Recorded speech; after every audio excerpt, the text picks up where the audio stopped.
Hey everyone, welcome.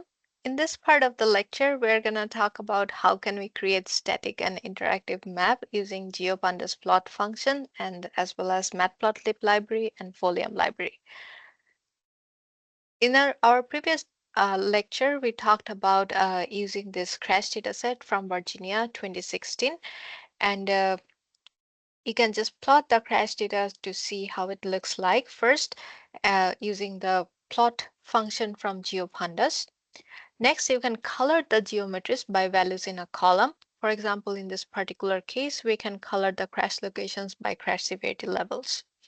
So here you can also set the legend as true to show the legend.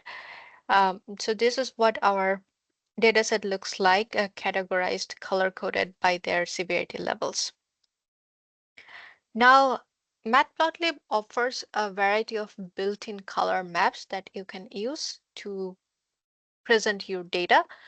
Here you can go through these color maps. You can pick different types of color schemes. For example, you can choose sequential color schemes, diverging color schemes, qualitative color schemes, depending on your data and visualization needs.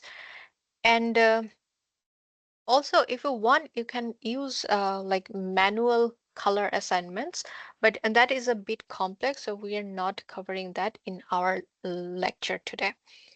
And here for this particular case, I am using the yellow, green, blue color map. And also you can see that in the previous map, so this map is looking a bit noisy or crowded because the marker size is too big. Now we can change the marker size into a smaller one, say 3, to make it more pleasant. So here you can see the updated map. Also, you want to reverse the color scheme if needed. For example, in this particular case, I want to emphasize the fatal injuries with the darker color. To reverse the color scheme, you can just put the color map name and then this underscore R um, like this, and this will reverse the color scheme into different into the reverse sequence. So for example, in this case, now my fatal injuries are presented in darker blue color and the property damage is presented in lighter yellow color. Now we can also add some additional background information to the map. For example, let's say in this case, we want to add the county boundaries and the respective population size in the background. First, we need to access the information. Say we are getting the county information from Tiger Line shapefile. You can get that as US county data, and then you can further filter it for Virginia using its state FIPS code. So this is what the Virginia counties looks like. And then you can get the population data from US Census data. Remember that you need to install the census library every time you reconnect to a Colab server. Once your library is installed, you can load it and use your API key to extract the dataset. Here I am extracting the data, the total population size for all counties in Virginia. The data is downloaded as a dictionary. You can convert it as a pandas data frame and then also rename the variable name as total population. So here, this is what the VS census data we just downloaded. And as a next step, so our county boundaries, that's a GeoPanda data frame, and the census population data as a pandas data frame, we need to merge them together. You can use the county FIPS as a primary key to merge these two data set. And once they are merged, this is what the ultimate VA county's boundary color coded by its population size look like. And you can see that the legend is placed on the right side and it's placed vertically. Say I want to modify this one and I want to place the legend at the bottom. I want to place it horizontally. Also, I want to add a legend level. you can use this legend keyword parameter and set all of this information here. And I also updated the color map here from the from the previous automated one and to a specified one here. Now, let's say we want to put all of this together and we want to crash data with the Virginia population map. To do so, first we need to make sure that the coordinate reference system for both of these data set they match. You can do that. First, you can check the CRS for both of the data set and then convert one into another. And once that's done, you can again create the figure and axis first. For this particular case, we assigned this layout parameter as constraint, and this information will help the layout to avoid any unnecessary white space. And also the polygon map layer will go beneath the point layer. So first we will plot the polygon layer. So here, what we are essentially doing that we are asking to plot the layer within the defined axis that we just defined here. Then we are setting the total population as the column values to be used for the color scheme. And then we are setting the color map, and we are saying we want to show the legends, and we set the legend level as population in 2022. We want to place the legend horizontally, and also this shrink parameter. So it's asking to modify the legend's length and width by 40%. So once we set this plot, we can use this plot as an axis for the next plot. So here in the next crash layer plot, we are asking to use plot 1 as the axis. Then we are using crash severity level as the column values for the color scheme. And we are setting the color map as autumn, and also legend equals to true and the marker size equal to 3. Additionally, in most maps, we do not present the latitude and longitude as X and Y tick level. So that's why we are removing the excess tick levels. And next, we are adding a map title here. So this is what our final map looks like. And for any map, it's very important to add scale bar and north signs. And you can use matplotlib scale bar library for the scale bar and the geo north arrow library for the north arrow. You first need to install and import the libraries, and here you can use this codes to install the matplotlib scale bar library and call it. You can also use this code to install the geo north arrow library. So this is a particular example where we are installing the libraries directly from GitHub.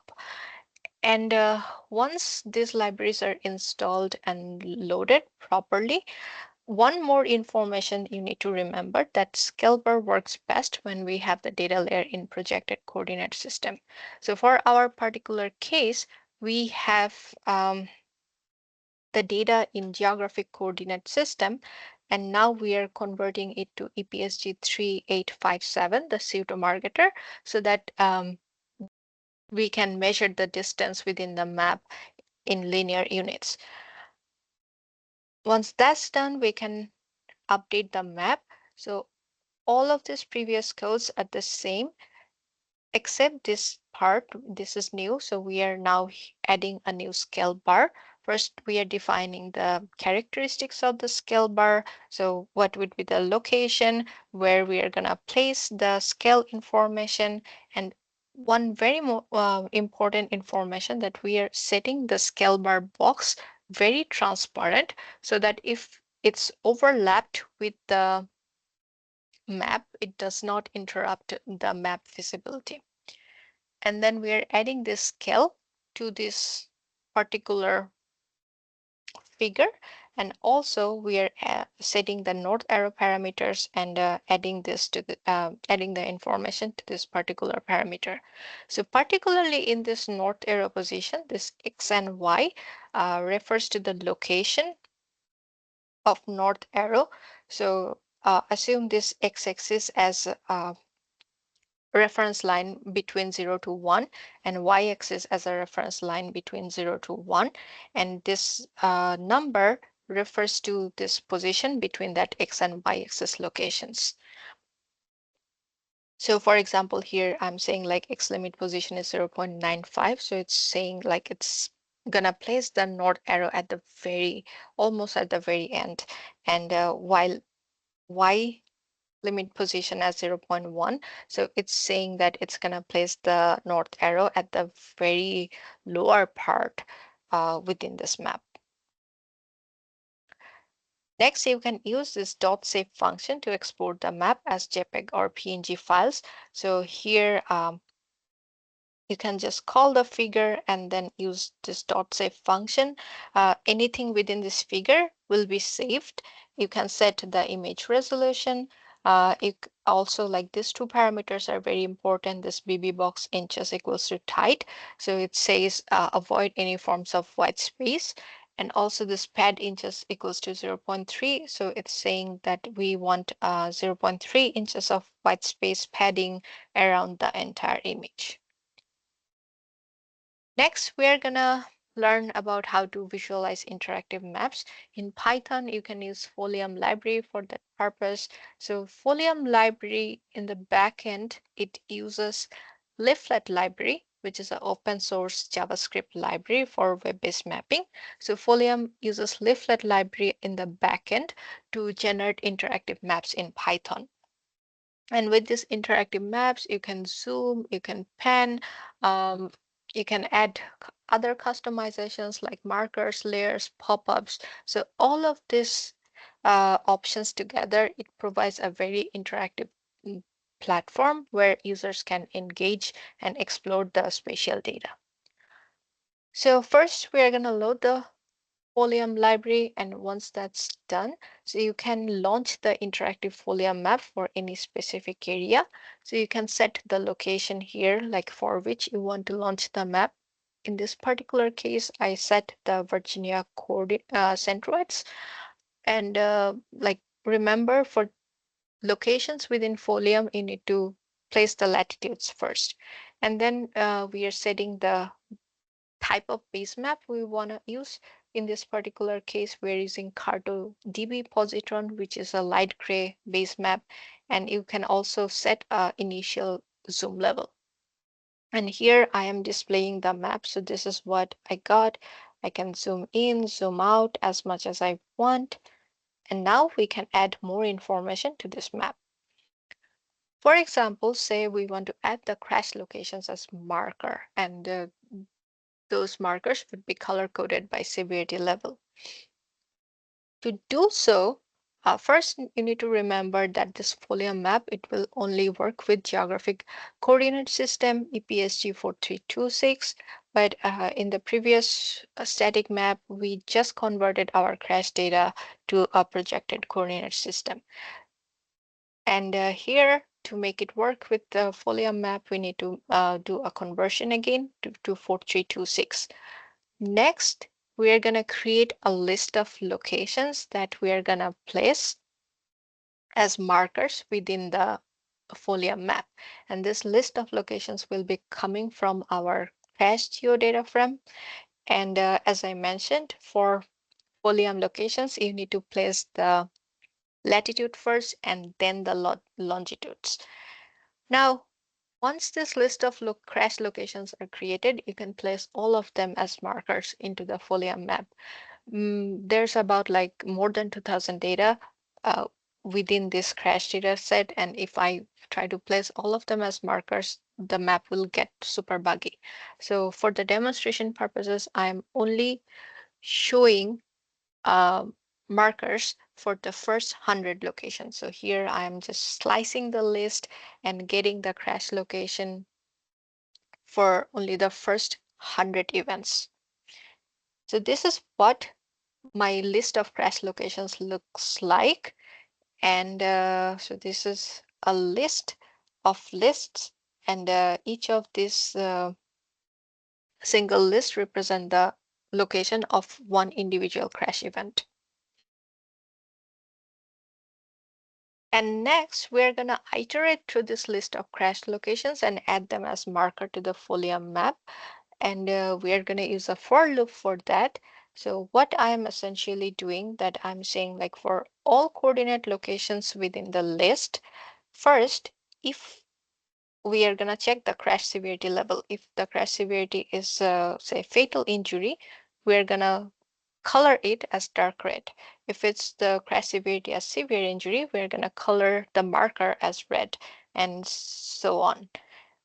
Once we decide what type of crash severity that location had, then we can place that location information within the map as a marker, and also we can add additional pop-up information, for example, the date, collision type for that particular location, and then we are going to set the icon color as the type of color depending on the severity level. And we will do so for all the 100 locations I had in this list. And then I can display the map. So this is the Folium interactive map, and you can just zoom in and zoom out as you want. And if I click on any of these locations, you can also see the pop-up, like what's the date of this particular crash and what was the collision type for this particular crash locations. So if you want, you can add like more other information to this pop-up as well. The last thing I want to talk about, like, how can we use Folium to visualize heat map? So heat map presents like how intensity level for any special phenomena, how they vary across space. So for example, in this case of crash, a heat map will show like how crash densities vary across Virginia. And particularly areas shaded in red within this folium heat map, they indicate higher crash concentrations. You can change the color scheme if you want, but with the by default color, the red means higher concentration versus lighter color represents lower crash concentration. And for this particular heat map, you need to use this plugin module, and also like first reset the folium map you already have to remove the markers we just added from in the previous example. And once you do that, you can just create the heat map using this plugin module. And for this case, we are using all the crash data to create the heat map. And then like we're adding the heat map to this folium map. So this is the map, heat map displayed. And you can see like some part of Virginia experiencing higher crashes versus other parts are not. Um, all right, so that's all I wanted to discuss for this particular lecture. I hope you enjoyed. Please let me know if you have any questions. Thank you.